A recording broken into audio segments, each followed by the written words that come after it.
Je partageais, donc, premier temps, juste mets-toi en quadrupédie. Donc, une idée toute bête. À quoi me sert cette action-réaction? Vous êtes d'accord? Admettons, je suis en lutte ou autre, et je veux le lever. S'il met tout son poids là, il arrive en quadruple et je commence à l'arracher. Vous allez voir que ça va être dur, parce que même si je peux y arriver au bout d'un moment, il revient, il va se connaître. Maintenant, je fais l'inverse. Presse. Et qu'il a envie de remonter, parce que regardez, là, c'est ce qu'il a envie. Là, au moment où, mais là, il n'y a plus rien. Et c'est là où on voit les wrestlers faire partir. Parce qu'il n'a plus déjà cette dynamique d'être sur l'avant. Et le moment où on récupère cette dynamique-là, il est déjà en l'air. Donc je démultiplie mon travail de force. Ça sera un travail de force. Là, on parle d'en arracher. Donc, un seatbelt comme ça. Un seatbelt, c'est pas mieux. non mais là, c'est pas le thème en fait. Le thème, c'est juste comprendre que ce qu'on cherche, nous, c'est d'éviter ça pour arriver vers une action-réaction ou un moment. Au moment où il va vouloir enlever cette pression sur l'avant, remets-toi sur les bras, là, je vais pouvoir l'emmener. Parce que là, vous avez vu, il est plus axé sur ses mains. Il est axé sur remonter, donc sa colonne n'est plus axée vers le sol. Donc on va en arracher. Deuxième chose, et c'est là où on revient à ce qu'on disait tout à l'heure.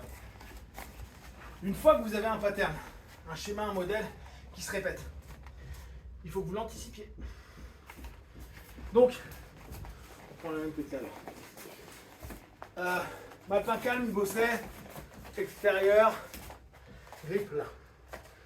Et quand j'appuie, vous voyez le premier réflexe qu'il a, il me pousse avec sa tête. Je remonte. On est là. Il me pousse. Ça, c'est sa réaction. Je tire là. Il me pousse. Ça dure une demi-seconde. Là, elle est plus courte parce que ici, les gens sont en train de repartir sur la. Donc, si je fais juste ça, regardez bien sa tête. Là, elle vient me pousser. Vous êtes tous d'accord?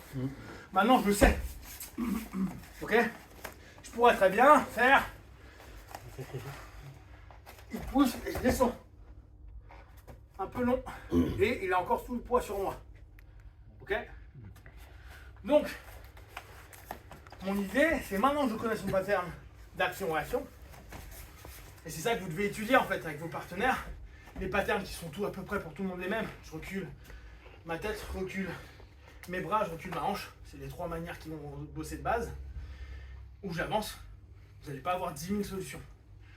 Quand je vais être là, au moment où je vais appuyer là, je vais déjà partir. C'est-à-dire que je ne sens pas sa réaction. Je sais que sa réaction va être ça.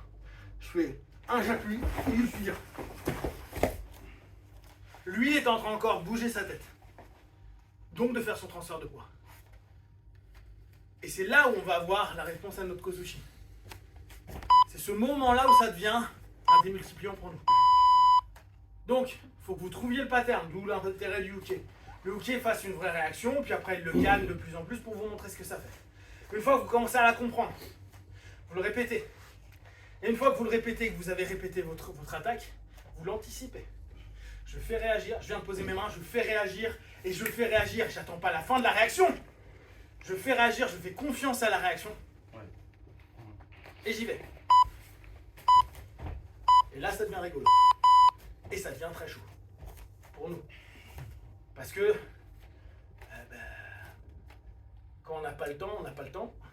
Et donc, il vaut mieux ne rien faire plutôt que faire quelque chose qui va nous demander trop d'énergie. Après, vous avez plein d'énergie début de match et tout, pas de problème. Mais pensez au moment où vous en avez plus. Ok? Allez, commencez un petit peu. Tentez de capter ça.